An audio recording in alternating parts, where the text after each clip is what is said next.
টানা ৫ জয়ে আবারও ইপিএলের শিরোপা রেসে ফিরেছে ম্যানচেস্টার সিটি। প্রতিপক্ষের মাঠে এবার লক্ষ্য ছিল আনবিটেন স্ট্রেক আরও লম্বা করার। বড়দিনের ছুটি কাটিয়ে মাঠে ফিরে সিটিজেনরাও ছিল ফুরফুরে মেজাজে।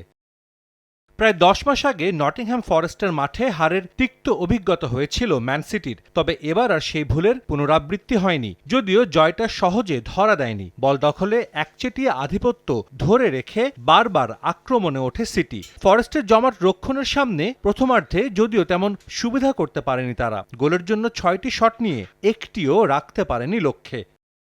দ্বিতীয়ার্ধের খেলা শুরু হতেই ভেঙে যায় ফরেস্টের বাধা। ৪৮ মিনিটে রায়ান শেরকির অ্যাসিস্টে সিটিকে এগিয়ে নেন ডাচ মিডফিল্ডার রেইন্ডার্স। ইপিএলে টানা দ্বিতীয় ম্যাচে জালের দেখা পেলেন ২৭ বছর বয়সী ফুটবলার। এগিয়ে যাওয়ার আনন্দ অবশ্য বেশিক্ষণ স্থায়ী হয়নি সিটির। ৫৪ মিনিটে ম্যাচে সমতা আনেন ফরেস্টের ইংলিশ মিডফিল্ডার ওমারি হাচিনসন।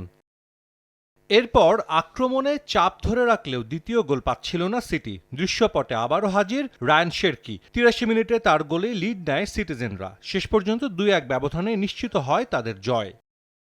আরেক ম্যাচে এমিরেটসে মাঠে নামে আর্সেনাল। তাদের প্রতিপক্ষ ব্রাইটন। লিগের গত আসরে ব্রাইটনের বিপক্ষে ২ দেখাতেই পয়েন্ট হারিয়েছিল আর্সেনাল। এবার আধিপত্য নিয়ে জিতল মিকেল আর্টেটার দল।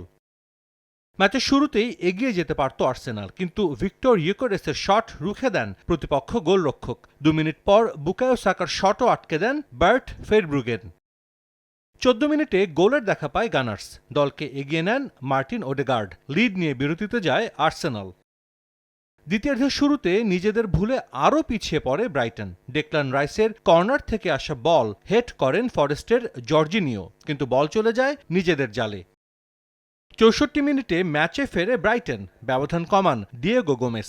এরপর লড়াইয়ে নতুন নাটকীয়তা ফেরাতে উল্লেখযোগ্য কিছুই করতে পারেনি ব্রাইটন। সাজিদ মুস্তাহিদ, সময় সংবাদ।